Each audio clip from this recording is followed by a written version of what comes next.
Hello, good morning, students. Today we are just discussing about the magnetic.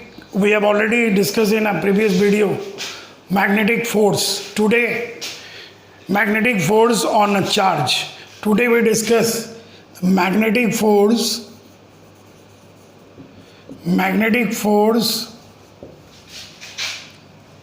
on current carrying conductor in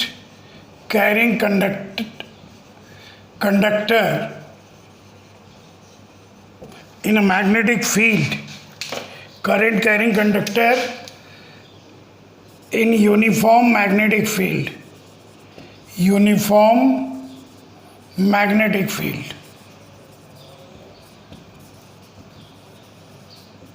अभी तक तो अपन ने वो निकाला था कि चार्ज मूव को किसी इलेक्ट्रिक फील्ड में मूव कराते हैं तो फोर्स कितना लगता है। यहाँ पे अपन देख रहे हैं कि suppose the any conductor is there, मान लो ये कंडक्टर है, ठीक है, और इसमें आई करंट फ्लो कर रहा है, इसको हमने मैग्नेटिक फील्ड में रख दिया। It is the magnetic field, okay. अब इसमें जो करंट फोर्स लगेगा, we have to calculate the force. Suppose its length is small l and area of cross section is A and current is I. Okay, let I is the current, L is the length of conductor,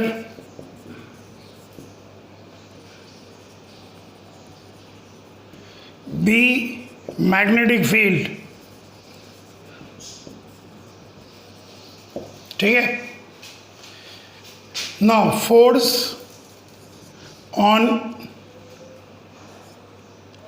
each free electron कितना लगेगा? E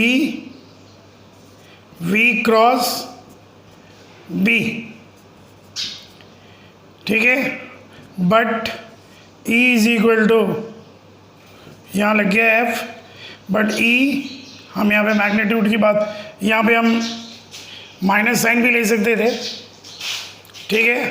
तो ये कितना आ जाएगा? ई v D B, क्योंकि theta की value 90 है, ठीक है। ये हमने निकाल लिया, मैग्नीट्यूड ले लिया इसका, F B D. Now for n number of free electron, n number of free electron के लिए लेंगे तो कितना लगेगा force? N e v d into बी, ठीक है। अब इसमें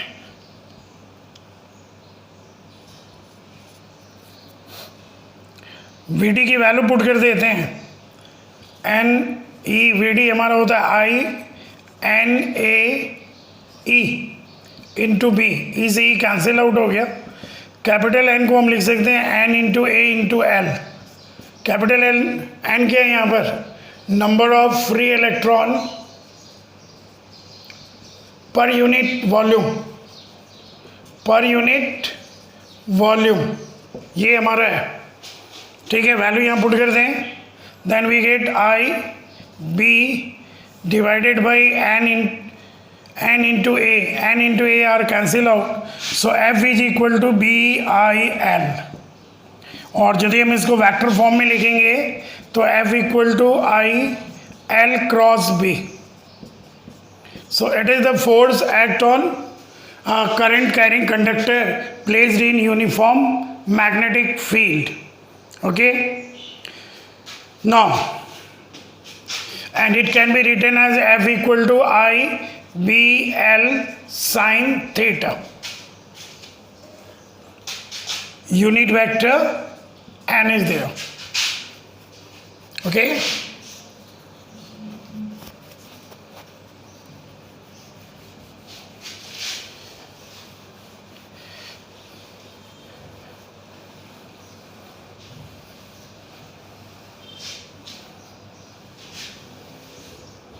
Okay, if we place if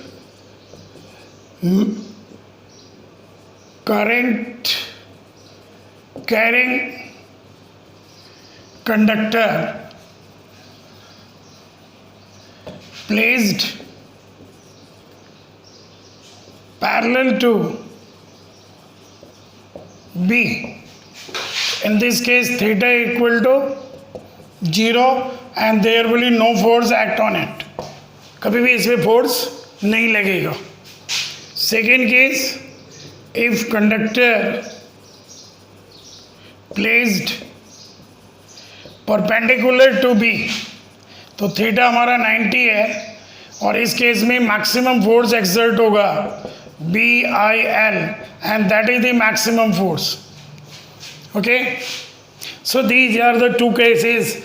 If we place conductor, if we place current carrying conductor parallel to the magnetic field, in that case there will be no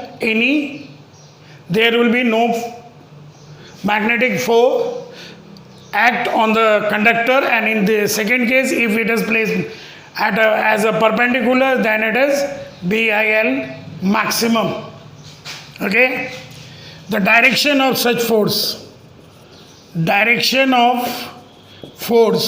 it is given by first Fleming left hand rule,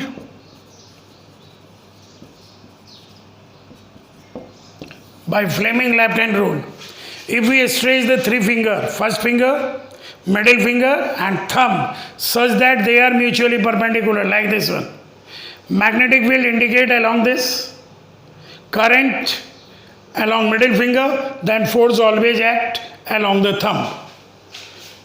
If we stretched first finger, middle finger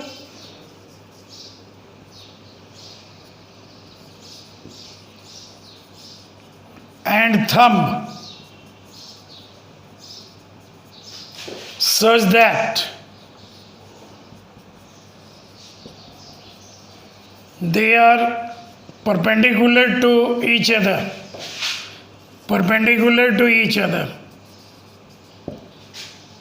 and magnetic field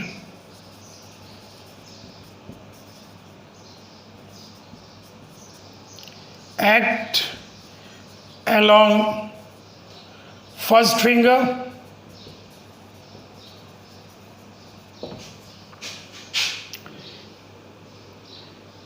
magnetic field along the first finger, current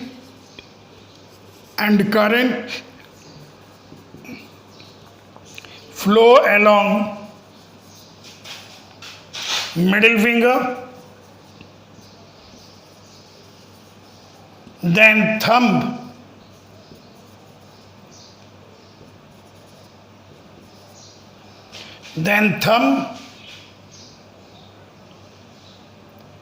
act, then thumb indicate the force, indicate the direction of force. So it is a way to give the direction of magnetic force on current carrying conductor. So now it can be remembered as first finger,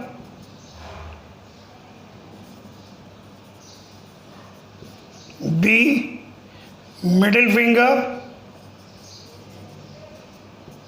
I, and thumb as a force. It can be remembered as father, mother, child. Father, mother, child. Okay? We can also use the right hand thumb rule. According to this rule, if you stretch the right hand such that the magnetic field along this finger, okay, magnetic field along this finger and current flow along the thumb, then force is always perpendicular to palm. So it is called the right hand palm rule, which we have already discussed in previous video. Now we are not discussing now. Okay, so it is the formula for the magnetic any current carrying conductor placed in a magnetic field. It exerts BIL. Okay, now we come to the next topic, that is the if we kept the two parallel current carrying conductor, then what happen?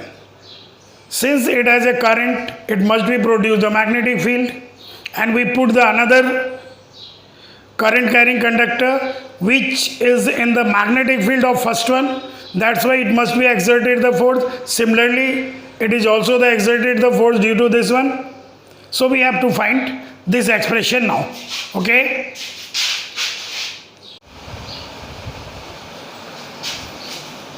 okay, now we have to find the force between two parallel current carrying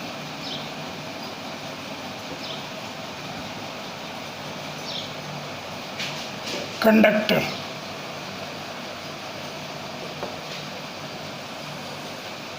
ठीक है, अब इसमें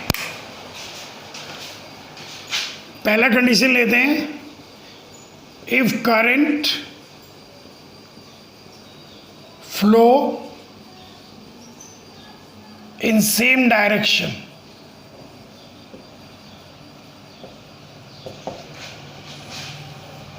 Okay, so now suppose it is a P, current flow in this direction.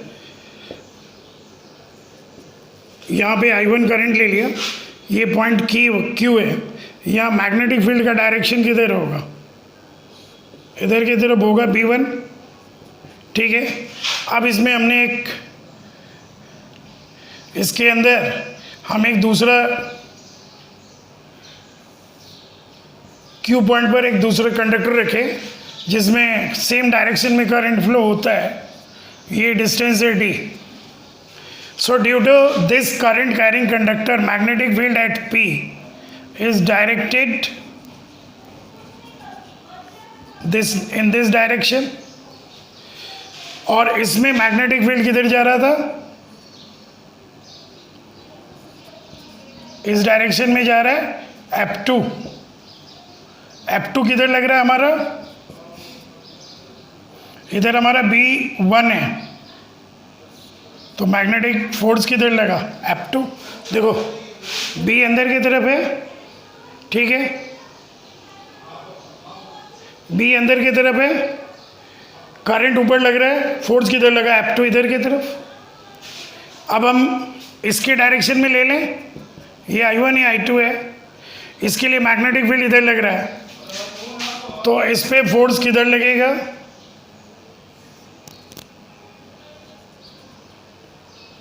यहाँ पे magnetic field लग रहा है इसके कारण B2 और ये लग रहा है B1. ठीक है, इसमें फोर्स किधर लगा? F1 इधर लगा, इसमें F2 इधर लगा. It means they attract to each other. दोनों एक दूसरे को अट्रैक्ट करेगा. ठीक है, अब लेते हैं हम लोग if current flow in opposite direction. Current flow in opposite direction.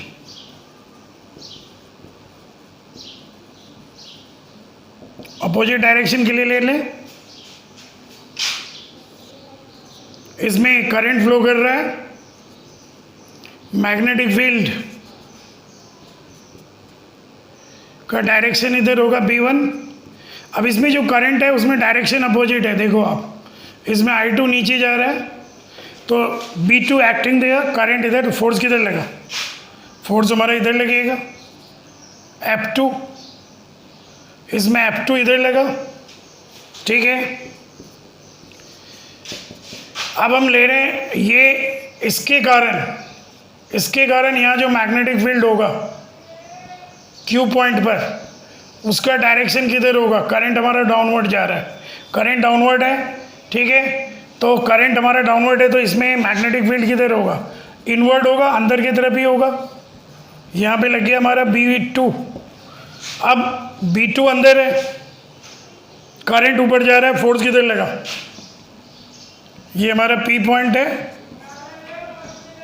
और ये Q पॉइंट है, तो इसमें फोर्स किधर लगा? इधर लग गया। तो इसलिए हम लोग इसको यदि कंक्लूड करें तो अपोजिट डायरेक्शन में जब भी करंट फ्लो होगा, ठीक है, इसमें दोनों केस में करंट के बाहर मैग्नेटिक फील्ड अंदर ही लग रहा है, तो फोर्स किधर लगा? F1,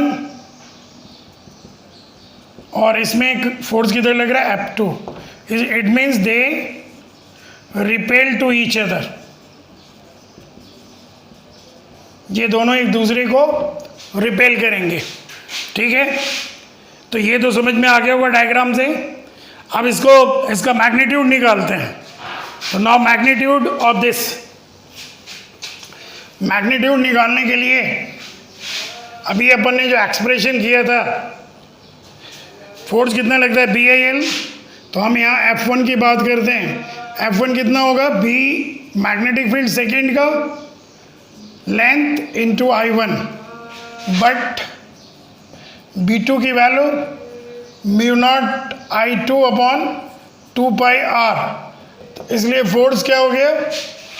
F1 is equal F1 by L μ0 I1 I2 upon 2 pi R। So it is the expression for force per unit length for wire P। ये आ गया फॉर P के लिए निकाल लिया। अब फॉर Q के लिए निकालते हैं। F2 equal to B1 I2L। अब B1 की वैल्यू पुट करेंगे μ0 I1 by 2 pi R I2 into L। तो इसमें भी हमारा आ जाएगा F by L is equal to μ0 I1 I2 upon 2 pi R। तो in general we can say कि दोनों की वैल्यू देखो सेम है, therefore force per unit length between the wire is always equal to μ0 by 2 pi I1 I2 upon R। So we get this relation μ0 I1 I2 by R F by L. Okay, either it is in a same direction or opposite. In same direction they will attract to each other, in opposite direction they will repel to each other, but mathematical expression for the both case are equal. Okay, now what is the conclusion by this? क्या conclusion मिलेगा इस expression से, वो देखते हैं हम। 11th में अपन ने किया है इंटरनेशनल SI सिस्टम के बारे में, which has the 7 fundamental and fundamental of current is ampere. So ampere can be defined by this expression. How is it defined? Now F by L, putting the value of μ0 4 pi 10 की power -7 upon 2 pi I1 I2 by R, and we get F by L is equal to 2 into 10 की power -7 I1 I2 by R. Okay, if I1 and I2 are 1 ampere, R is also 1 meter, then F by L is equal to 2 into 10 की power -7 Newton per meter. So we can define by this expression. How it defined? If two current carrying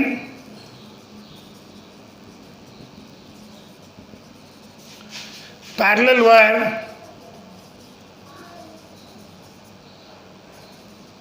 kept at a distance 1 meter from each other, then they exert force per unit length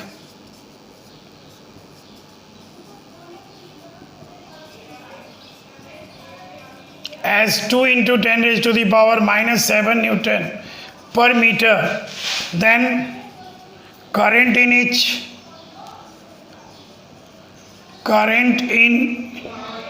each conductor are 1 ampere each. So it is the international definition of ampere, and it is coming by this relation. Okay, now we discuss and one example. It is a very important example for the board exam.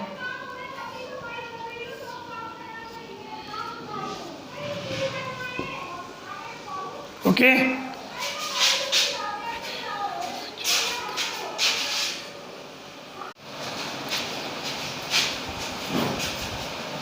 ठीक है. Now suppose current flow in this current flow here, that is the I1, and current flow in it is I2. It is at a distance x and it is a. We have to find the current in the loop A, B, C, D.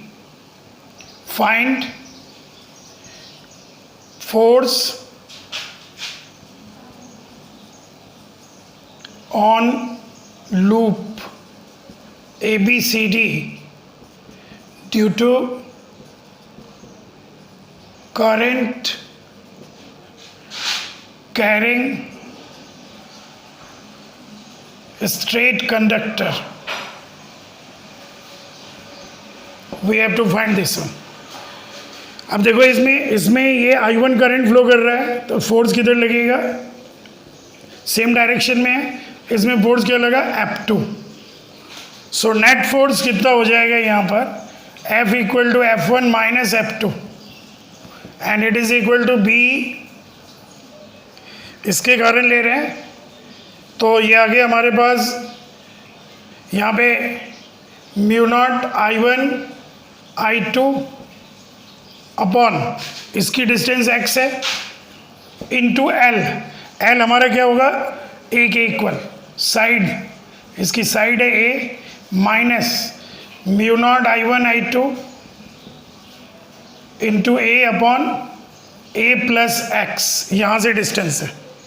अब इसको solve कर देते हैं. Solve करने पे कितना आ रहा है? Mu naught I1 I2 upon A into A plus x into 2 पाई. ठीक है, और ऊपर आ जाएगा हमारा A प्लस एक्स और इधर आएगा हमारा x. x कैंसिल हो जाएगा इंटू A स्क्वायर. तो ये इसका आंसर हो गया. टोटल F निकल गया इसमें. ठीक है, तो ये बहुत ही इंपॉर्टेंट क्वेश्चन है. और भी है NCERT के क्वेश्चन, मैं एक साथ एक वीडियो में शेयर करूँगा हर चैप्टर का. ठीक है, तो अब लेते हैं हम लोग. फोर्स तो निकालना आ गया. मान लो कोई करंट कैरिंग लूप को यदि मैग्नेटिक फील्ड में रखते हैं तो किस तरह बिहेव करता है वो. ठीक है, अब हम उस एक्सप्रेशन को सॉल्व करते हैं. Torque due to torque on current loop on rectangular loop, rectangular current carrying loop placed in uniform magnetic field. Uniform magnetic field. ठीक है, now we are taking the current carrying loop. Suppose it is the loop.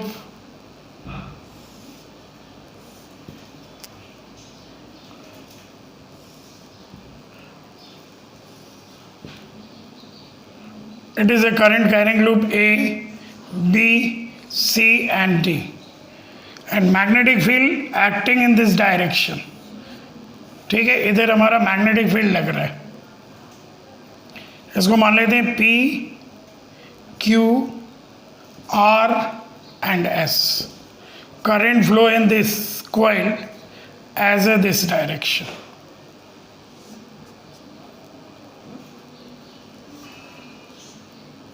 Okay, ऐसे flow कर रहा है anti clockwise and it is the direction of magnetic field. एक ये condition भी ले लेते हैं, when it is placed parallel to the magnetic field.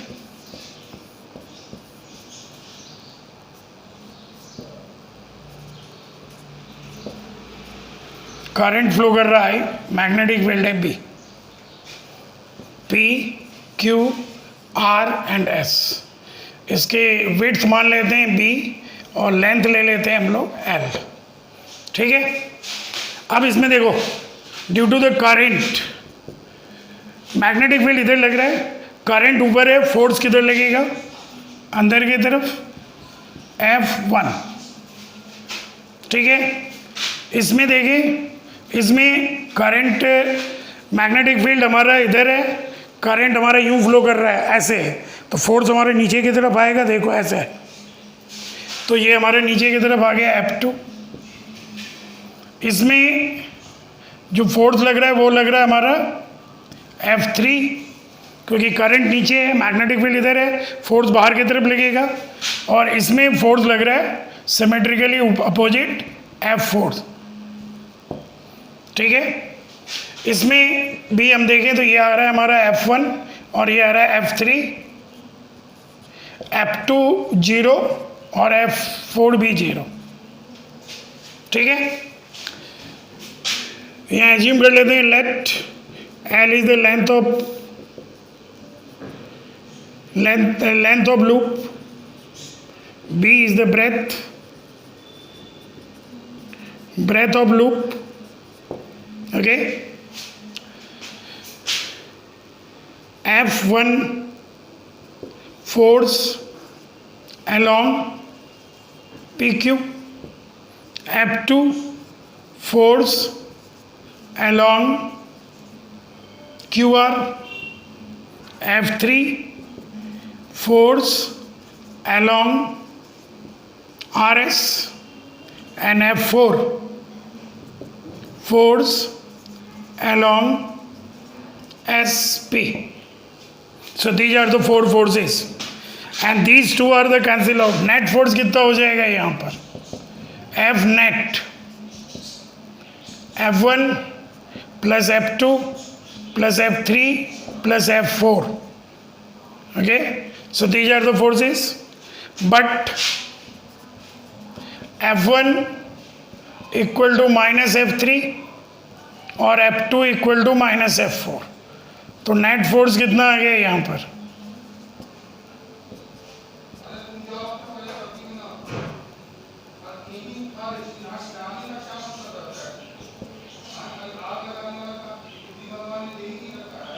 Zero. F net कितना आ गया, 0. Hence it has no linear motion.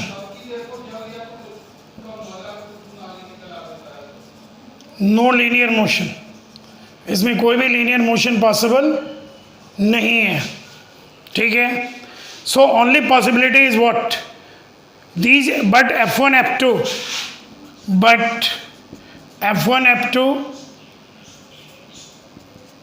और F1 F3 are equal and anti-parallel.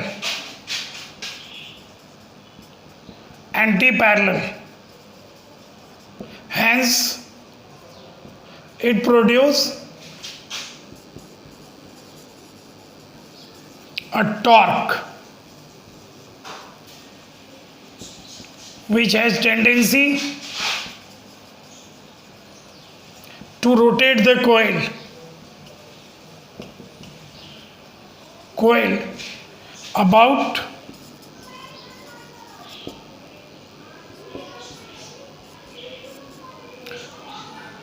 own axis. ठीक है, अब देखो इसमें टॉर्क निकालना है. हम यहाँ देखते हैं F1 इधर लग रहा है हमारा F3, इस कंडीशन में ऐसे ले लें, इधर लग रहा है हमारा इधर हमारा F1 लग रहा है और इधर लग रहा है F3। ये हमने ले लिया QR, इधर हमारा F3 है। ये डिस्टेंस है हमारा B, ये मैग्नेटिक फील्ड है। हम इसके नॉर्मल के साथ एंगल लेना चाहते हैं थीटा, ठीक है। ये हमारा F3 का डायरेक्शन है। टॉर्क इक्वल टू क्या होता है? Torque equal to force into perpendicular distance between force, ठीक है। तो परपेंडिकुलर डिस्टेंस हमने यहाँ से ड्रॉ कर दिया। ये एंगल हमें नॉर्मल के साथ लेना है और ये आ गया हमारा theta.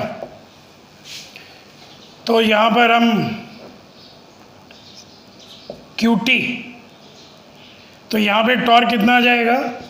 Force into QT, but force कितना लग रहा है यहाँ पर? BIL अपन ने किया ही था अभी। और QT की वैल्यू देख लो, अब ये B है तो ये क्या हो जाएगा? B sine theta. तो यहाँ पे टॉर्क क्या आ गया? BIL into B sine theta. ये निकल गया अपना, ठीक है। अब यहाँ से हम टॉर्क को कैलकुलेट कर लेते हैं। तो हमारा टॉर्क कितना हो जाएगा देख लो। Therefore,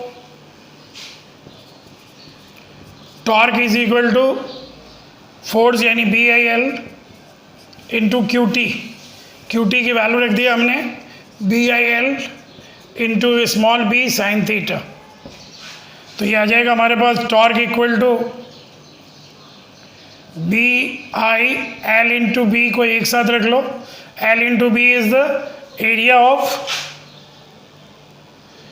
ये आ गया हमारा एरिया ऑफ लूप। तो BIA साइन थीटा, ए हमारा है एरिया ऑफ लूप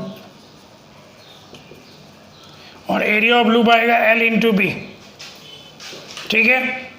तो टॉर्क हमारा कितना आ गया? BIA, N से मल्टीप्लाई कर दो, नंबर ऑफ टर्न गिवन है तो BINA साइन थीटा यानी N हमारा टोटल नंबर ऑफ टर्न है कॉइल के ऊपर, टोटल नंबर ऑफ टर्न, ठीक है। इसको हम वेक्टर में यदि लिखना चाहें तो कैसे लिखें? अच्छा एक बात और, यहाँ where theta is the angle between normal of coil, याद रखना, normal of coil and B, not a plane of coil. Plane of coil के साथ नहीं लेना है, अपने को नॉर्मल लेना है between the normal of coil and B। तो टॉर्क की वैल्यू, टॉर्क को वेक्टर में यदि लिखें तो क्या लिखेंगे? NI A cross B। यही होता है हमारा torque due to loop on current carrying loop in a magnetic field. तो ये हमारा लूप, ये N निकल गया। इसमें हम इसके स्पेशल केसेस भी निकाल सकते हैं। स्पेशल केसेस ले लें यहाँ पर। स्पेशल केस ये क्या होगा देखो, if plane of coil perpendicular to magnetic field. तो जब प्लेन ऑफ कॉइल इसके परपेंडिकुलर है, मैग्नेटिक फील्ड इधर लग रहा है, तो नॉर्मल भी तो यही होगा और एंगल नॉर्मल के साथ लेना है। तो थीटा की वैल्यू क्या हो गई? 0। तो टॉर्क यहाँ पर 0, गलती मत कर देना कि कॉइल परपेंडिकुलर टू B है प्लेन, तो हम वहाँ 90 डिग्री एंगल यूज़ कर लें, ये गलत हो जाएगा। दूसरा, if plane of coil parallel to B, मान लो पैरेलल है, पैरेलल टू B, तो थीटा की वैल्यू हमारा 90 एंड इट एग्जर्ट बीना, that is the maximum torque. So numerical में ध्यान देना होगा इसको, इस चीज़ का कि BINA मैक्सिमम टॉर्क लगता है जब कॉइल, मान लो मैग्नेटिक फील्ड इधर लग रहा है, कॉइल हम ऐसे रखेंगे तो नॉर्मल इसका इधर होगा तो 90 डिग्री का एंगल होगा। लेकिन यदि हमने कॉइल ऐसे रखा, नॉर्मल इधर है, मैग्नेटिक फील्ड भी इधर है, तो ये हमारा 0 होगा।